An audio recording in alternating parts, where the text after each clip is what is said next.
YouTube. Est-ce que ça va? Bon, je vais quand même ouvrir les yeux pour cette intro, hein. Oh là là, encore un nouveau make-up. Aujourd'hui, ce make-up est en collaboration avec une abonnée. Elle m'a gentiment demandé si je voulais faire une collaboration avec elle et j'ai accepté. Mais avant d'accepter, je lui ai dit, écoute, tu me trouves un thème qui me motive de ouf et ça part. Donc elle a trouvé un sujet vraiment très intéressant qui est les phobies. Normalement, elle est partie sur des araignées. Chose que je suis vraiment incapable de faire parce que si je fais un make-up araignée, je vais essayer de le faire vraiment réaliste et je vais me faire auto-peur, donc c'est pas possible. Même si un jour j'avais déjà tenté, c'est mort, je le refais plus. Je vais vous parler d'une de mes phobies, mais en fait j'aime bien avoir cette phobie. C'est chelou, hein. En fait je pense que je regarde un peu trop la télé ou les séries, mais je suis agalmatorémaphobique. Traduction, l'agalmatorémaphobie.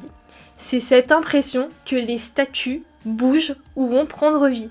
Moi c'est vraiment, j'ai l'impression, c'est comme ça. Quand je vais au Louvre, quand je vais dans la partie Grèce antique, c'est la folie avec les statues, c'est la folie. Moi je perds le nord. Vraiment dans ma tête, je la vois, je dis elle a cligné des yeux, je te dis elle m'a regardé, elle a fait ça. Donc aujourd'hui j'ai tout simplement décidé de devenir une statue et j'ai rajouté des petites touches bleues holographiques, freestyle de fin. Mais ça tu le verras dans le tuto qui commence juste maintenant. Hello tout le monde, juste un petit rappel pour vous dire que dans la barre d'infos il y a le lien pour voter pour moi pour le concours. Je sais qu'il y en a qui sont bloqués parce qu'ils peuvent plus voter pour moi, donc n'hésitez pas, c'est peut-être dû à la wifi, donc n'hésitez pas à la déconnecter. Voilà, gros bisous et vraiment merci pour votre aide. Allez, le tuto commence maintenant. Bon, là, réaction chelou, mais je te jure, j'assumais pas du tout ma tête avec mes cheveux plaqués que j'ai fait au gel d'ailleurs. Je vais me munir de la palette SFX qui vient de chez NYX.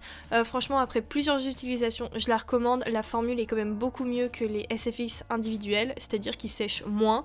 Bon, ils sèchent un peu, mais ils sont grave utilisables, il n'y a pas de problème. Et je vais commencer par appliquer le fard gras gris de la palette, ainsi que le blanc au niveau des endroits de lumière. On part sur un travail au fard gras parce que je trouve que c'est beaucoup plus facile à mélanger que des fards à l'eau, c'est-à-dire qu'il n'y a pas de démarcation. Une fois que c'est fait, pour que le teint tienne correctement, je viens le poudrer avec ma poudre habituelle qui est la RCMA.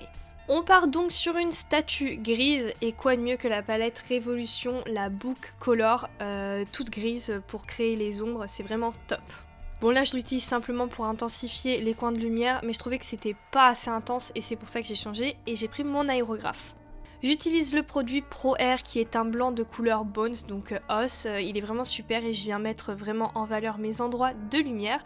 Attention, ce produit est dilué à l'alcool, donc voilà, ça pique un peu au niveau du nez, ça pue quoi, mais et aussi c'est très compliqué à retirer à la douche, donc prévois un bon démaquillant. Maintenant que les endroits de lumière sont dessinés, je vais passer aux endroits d'ombre, donc je fais tout simplement un contouring avec l'aérographe. Après c'est vrai que j'avais un petit peu peur de me foirer, au début c'est un peu comme ça le temps que je prenne la main sur l'aérographe, donc j'ai repris ma palette Révolution et j'ai intensifié, j'ai creusé un peu mes yeux.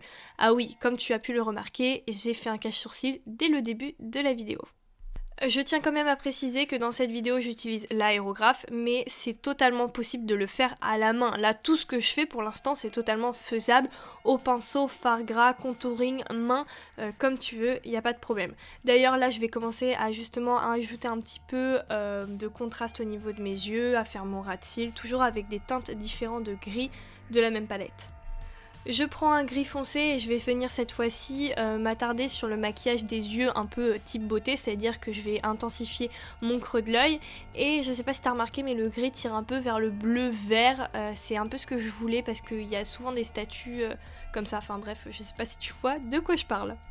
Encore une fois, l'étape que je suis en train de faire, ce sont des crachotis et c'est totalement faisable à main nue avec un pinceau.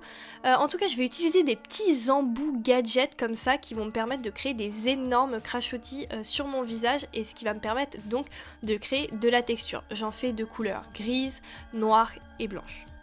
Alors, ne me demande pas où je l'ai acheté parce que je sais même pas comment ça s'appelle, mais en tout cas, je pense que si tu cherches sur internet aérographe, embout, crachotis, tu vas trouver. Juste avant de commencer le tutoriel, j'ai pris une feuille transparente assez rigide et je l'ai découpée de manière aléatoire. Là pour le coup c'est vrai que c'est mieux de le faire à l'aérographe, mais je viens tout simplement poser ma feuille et ensuite repasser par au-dessus pour créer un petit peu de texture comme si j'étais un petit peu fissurée à droite, à gauche. Je commence avec des teintes blanches et ensuite je complète avec du contraste noir. pour la feuille, je la retourne un peu de tous les sens pour qu'il y ait vraiment une texture différente à chaque fois. Après j'ai pris mon fard à l'eau, donc Snazaru ou Diamond FX, mais je t'avoue que Snazaru c'est super et c'est beaucoup plus facile à trouver. Et je vais venir délimiter la partie statue. Et je change de pinceau, j'en prends un beaucoup plus fin et je vais créer cette fois-ci de nouvelles petites textures en rajoutant des fissures. Une fois que le noir est sec, je reprends mon aérographe et la teinte blanche et je viens mettre en valeur les bouts, les contours de la statue. Après c'est évident que je vais maquiller mes cheveux, je vais faire les petits raccords et je vais faire exactement les mêmes étapes. Par contre je tiens quand même à faire une petite précision, c'est vraiment un make-up pour faire de belles photos et je trouve qu'en vidéo il rend pas du tout pareil qu'en vrai. C'est à dire que là pour la vidéo il faut des éclairages et en fait les éclairages ont tendance à se refléter sur le fard à l'eau noir, donc ça fait pas du tout opaque et ça m'incruste pas forcément dans le fond et c'est pour ça qu'il faut quand même faire un petit travail de retouche photo par derrière. Pas forcément de retouche, mais il faut revoir les contrastes parce que le noir ne rend pas noir à la vidéo ni en photo. Voilà. Mais dans la vraie vie, il est totalement noir. Bref, là c'était un petit peu un freestyle. J'avais décidé de rajouter quelques pigments NYX holographiques bleus et le look est terminé. Là tu vois j'ai poussé un peu plus le contraste, mais bon le fard à l'eau se reflète quand même. Mais c'est pas grave, le look est quand même présent. Ça y est, le tutoriel est enfin terminé, j'espère qu'il t'a plu. N'hésite pas à aller voir la phobie de F qui est la raque machin, je sais plus comment on dit. Alors que je le suis moi aussi, la phobie des araignées. N'hésite pas à me laisser un petit commentaire d'encouragement, un petit pouce bleu, à t'abonner à ma chaîne si ce n'est pas encore fait. Et moi je te fais plein de gros bisous et je te donne rendez-vous très vite pour un prochain make-up d'Halloween. Bye!